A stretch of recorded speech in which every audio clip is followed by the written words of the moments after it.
Arc Raiders has taken the gaming world by storm recently, but doesn't have what it takes to be the next big thing. Hello everybody, my name is Lakin, and some of my subscribers may not know that I am a recovering extraction shooter addict. Tarkov has largely gone down the shitter.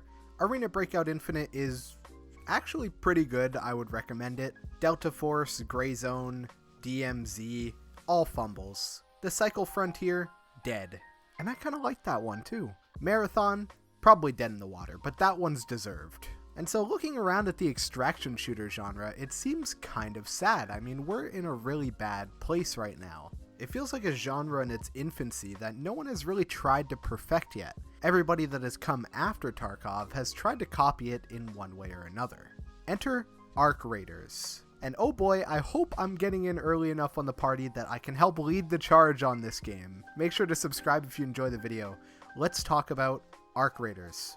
I missed out on the first two tech tests of this game, but I had the distinct pleasure of playing in the server slam test recently, like many of you. Oh, I hit my mic. Immediately after the test concluded, I pre-ordered the game. Let me tell you why. And before I say what I'm about to say, and I start absolutely doing tricks on it, I want you to know that this video is not sponsored. I'm certainly hoping they will be in the future, but as of now, Embark is not paying me. They definitely should be. And play the finals if you haven't. It's probably one of the best FPS games on the market, and it is so underrated. Now, Arc Raiders, how does it tackle the extraction shooter genre in a unique and fresh way? How does it beat the fatigue of Tarkov and Arena Breakout that all of these other games have just been perpetuating? Well, the first and most noteworthy aspect of this game is its appeal to casuals. You don't have all of these hurdles that you have to get over when you're playing Tarkov. You don't have complicated controls that you need to figure out. You don't have guns that are particularly difficult to build, or ammo types to figure out, or armor types. This game is very much built to appeal to as wide of a player base as possible. There is no more getting one-tapped. There is no more absolutely drilling somebody with a magazine but not going through because their armor is too expensive. There is no more spending a shit ton of money on a kit just to get one-tapped. Or worse, spending a lot of time on a kit designing a gun and getting one-tapped. Everything is easy here. It's cheap to craft most of the guns. It's pretty cheap to buy them. And if you can't be bothered with any of that, you could use a free kit. But we'll talk about the free kits later because that is a very interesting aspect to this game. I will say, though I love Tarkov and I love Arena Breakout, I'm not good at them, and I will be completely honest and forward about that fact. You could simply attribute it to a skill issue, but I would say about 50% of my encounters with other players in those games start with me getting tapped in the head and insta-killed. And though I like the games, I'm just really not a fan of the fact that if someone gets the drop on you, they almost always win. And if someone has better gear and they get the drop on you, they always win. Arc Raiders has shields, but higher level shields don't make enough of a difference that lower level guns can't get through them. In Arc Raiders, the person who shoots the other first has the advantage, yes, but it's not a guaranteed win like it is in Tarkov. I'm very much a fan of this. The combat encounters in this feel very dynamic and nuanced, and there's so many factors to them. The fact that it doesn't end after the first shot allows it to get so much deeper and enjoyable. All my combat encounters in this game have been extremely riveting, super fun. The way the combat plays out in this game will be much more familiar to people who are used to games like Fortnite rather than people who are used to games like Tarkov, especially with the third-person viewpoint. And the dynamic combat encounters are only compounded upon by the addition of voice chat. Yes, you could talk to your enemies. Yes, you could trash talk. Yes, you can make allies. This game has all of the right aspects to appeal to the casuals, and that is exactly what a game like this needs. This is what the extraction genre has needed for a long time. It shouldn't feel like a full-time job to play, and you shouldn't need an extraordinary set of skills to be able to play it. I believe that Arc Raiders hits the perfect sweet spot for this. And now I'll talk about the free kits, which I believe are an important part in putting this puzzle together. Free kits are tricky to balance. You want them to be good enough that they're viable to use, but you also want them to not feel like bullshit for people going against them. Arc Raiders finds the perfect answer. Free kits are unlimited here. You can just use them over and over again. The gear is good enough, like I said, that if you're good at the combat, you'll be able to kill someone who has really good gear. But for the other players, there's also incentive to kill the people with the free kits. The reason for this is that the free kit augment, which is your backpack, if taken back to the lobby, can be traded for an actual bag. In other words, players who bring in actual gear are rewarded for killing free kit users. It's not like in Tarkov where you kill a player with a scav kit and there's literally nothing to get from them. In this game, the free kit users pose you a risk, but killing them is worth it. And I feel like that is absolutely the perfect balance. And it's exactly what free kits need. Now, I want to talk about the AI, which is perhaps the most important factor of this game.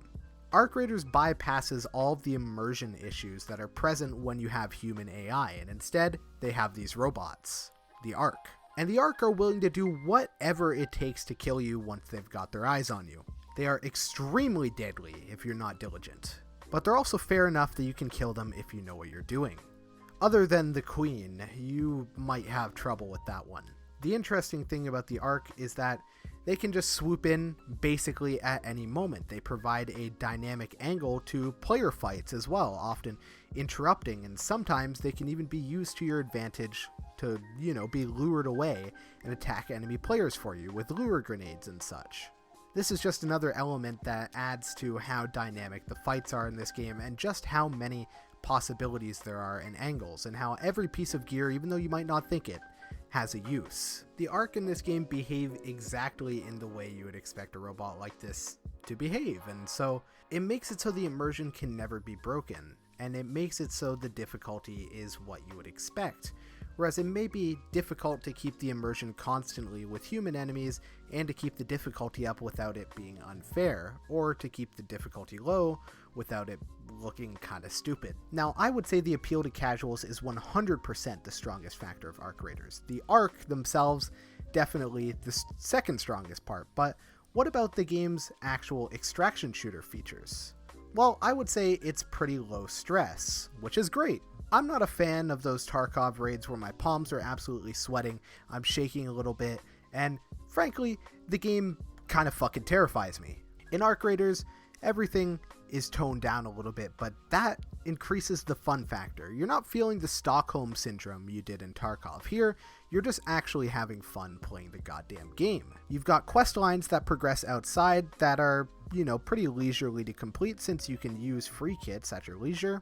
You've got a hideout to build up. You've got Scrappy, this little rooster who can give you all sorts of free loot. You've got crafting benches, and the game is basically focused around crafting. You're going to be building the majority of your guns. The out-of-raid experience and building your kits is very, very enjoyable. And I gotta say, I'm very excited to be able to upgrade my crafting benches to further levels once I'm able to get my hands on the full game. The progression here in the end game, if they do it right, is going to be absolutely amazing. And for the last thing, I want to talk about the art direction and the overall vibe of this game. All of your guns are made out of junk. All of the outfits are weird. The whole surface is freaking desolate. The soundtrack is incredible, but that's Embark. And the thing that they really get on point here is the vibe. Everything feels on theme. Everything fits the theme. The maps are great. They're extremely well designed. I would say they're some of the best maps in the genre. The one I played on, I would say, perfectly spreads out the action. And the verticality is just an absolute joy and something that is sorely lacking in other extraction shooters. Other than that, the sound design and the way that everything feels cohesive and nothing really takes you out of it is just incredible. Nothing short of incredible. The game runs amazingly, so you're going to have absolutely no problems with any of that, which is wild because this is made on UE5, which shows that maybe it isn't UE5 that's the problem after all, but the developers. And before I go ahead and wrap this video up, there is one problem I want to mention with this game, and it is a problem I have with the finals as well. I don't know why Embark is going with these AI voice actors. Well, I know why, of course. They're variable, they can adapt to any in-game situation, but they sound incredibly unnatural. I understand that this has a utility, and I understand that this will probably be really cool in the future, but the future is not now. The future is not yet. Right now, it feels really jarring, and it honestly takes you out of it. I feel this exact way in the finals too. I mean, I love Scotty and June, but it's weird. They didn't take the criticism about the finals though, so they're not going to take it here. We're just going to have to deal with it. Anyway, guys, I'm going to stop yapping. There's going to be lots of gameplay on Arc Raiders coming soon. I want to compile all my gameplay from the tech test, and I'm going to make lots and lots of videos when the game actually comes out. I just wanted to put this video to tell you my thoughts on it, and maybe bring some of you in so you can join the further journey. Was that a voice crack? Good God. Anyway, hit that subscribe button if you want more Arc Raiders. I love you all, and I will see you very, very soon. Ciao.